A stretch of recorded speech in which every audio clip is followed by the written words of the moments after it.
Assalamualaikum warahmatullahi wabarakatuh. Halo sobat setia Fakta Kehidupan. Tidak lupa kami sampaikan salam sehat, salam sejahtera. Semoga tercurah segala bentuk kebaikan dan juga kita semua dalam lindungannya. Seperti biasa, kita akan berbagi kisah dari yang unik, menarik sampai bikin nangis. Mari kita simak kisahnya.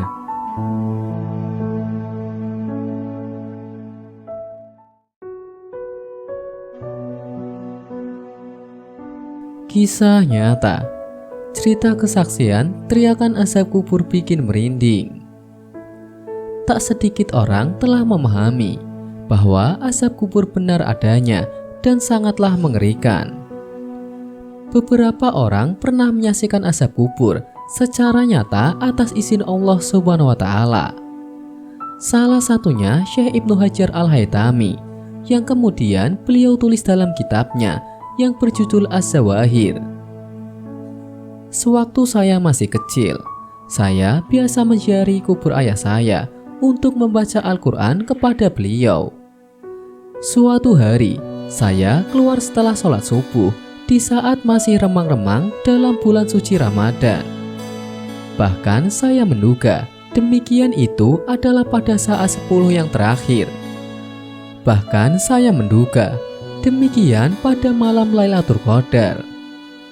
Sewaktu saya duduk pada kuburan beliau dan sudah saya bacakan sesuatu dari Al-Quran, dan tidak ada di kuburan itu seorang pun selain saya, maka tiba-tiba saya mendengar teriakan kesakitan yang besar dan erangan yang sangat menyayat. Suara yang mengejutkan saya itu berasal dari kuburan yang dibangun dari enggan kapur dan kapur batu yang berwarna putih besar. Maka saya pun menghentikan bacaan itu dan mendengarkan suara itu. Maka saya mendengar suara azab yang berasal dari kuburan tersebut. Sedangkan orang yang sedang diazab itu mengerang kesakitan dengan erangan yang sangat keras, dengan sekira-kira menyayat hati yang mendengarnya dan membuat yang mendengar merasa ngerti. Saya pun mendengarkannya hingga beberapa lama. Maka sewaktu fajar sudah menyingsing, suara itu menjadi tersembunyi dari pendengaran saya. Lalu ada seorang yang lewat di depan saya. Maka saya pun bertanya, "Kuburan siapakah ini?" Orang tersebut menjawab, "Oh, ini kuburan si Fulan," yaitu orang yang pernah saya jumpai ketika saya masih kecil. Ia adalah seorang yang berada di tingkat penghabisan dalam hal selalu bermusamalah, berzikir secara terus-menerus di dalam masjid, dan sholat pada waktunya, serta diam dari bicara. Itu semua sudah saya saksikan sendiri.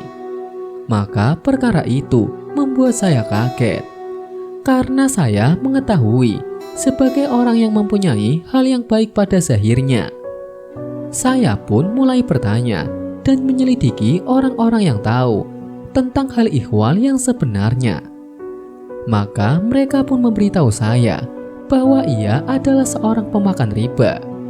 Dia seorang pedagang dan masih tersisa beberapa harta benda saat ia sudah tua. Namun dirinya yang zalim serta tercela itu tiada puas untuk makan darinya, sehingga maut menjemputnya. Bahkan syaitan terus mendukungnya untuk melakukan transaksi riba, sehingga hartanya tiada berkurang sedikit pun. Maka hal itu pun menjatuhkannya dalam azab yang pedih tersebut.